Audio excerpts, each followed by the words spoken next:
Supreme কোর্টের প্রধান বিচারপতির বেঞ্চ ইভিএম মামলায় নির্বাচন কমিশনকে নোটিশ দিল। ভোটিং মেশিনে কারচুপি করা হবে, বিরোধীরা এই আশঙ্কায় শীর্ষ আদালতের দ্বারস্থ হয়। ইভিএম এর ফলাফলের সঙ্গে 50% ভিভিপ্যাট স্লিপ মিলিয়ে দেখার জন্য শীর্ষ আদালতের কাছে দাবি জানায় বিরোধীরা। এই দাবি নিয়ে সুপ্রিম কোর্টের দ্বারস্থ হয় 21টি রাজনৈতিক দল। সেই মামলায় নির্বাচন কমিশনকে নোটিশ দিল প্রধান বিচারপতি রঞ্জন গগৈর নেতৃত্বাধীন বেঞ্চ। পাশাপাশি নির্বাচন কমিশনকে দেওয়া নোটিশে বিষয়টি খতিয়ে দেখতে আদালতকে সহায়তা করার জন্য একজন সিনিয়র অফিসারকে নিয়োগ করতেও বলা হয়েছে। 25 মার্চ মামলার পরবর্তী শুনানি। কমিশনের নিয়মে এখন প্রতি বিধানসভায় একটি মাত্র ভোট কেন্দ্রে ইভিএম এর ফলাফলের সঙ্গে ভিভিপ্যাট স্লিপ মিলিয়ে দেখা হয়। বিরোধীদের দাবি, ফল ঘোষণার আগে সব ইভিএম এর ফলাফলের সঙ্গে 50% ভিভিপ্যাট স্লিপ মিলিয়ে দেখা হোক।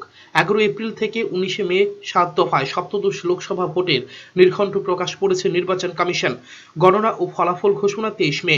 ভোটের দিন ঘোষণার দিন এবার ভোটে সব বুথেই ভিভিপ্যাট মেশিন থাকবে বলে জানান মুখ্য নির্বাচন কমিশনার সুনীল আরোরা। তবে কতগুলি বুথের ভিভিপ্যাট স্লিপ গোনা হবে তা নির্দিষ্ট করে কিছু জানায়নি নির্বাচন কমিশন। সূত্রের খবর, এই বিষয়টি বিবেচনা করে দেখার জন্য ইন্ডিয়ান স্ট্যাটিস্টিক্যাল ইনস্টিটিউটের অফিসারদের একটি কমিটি গঠন করা হয়েছে। Bureau report, channel 3 block.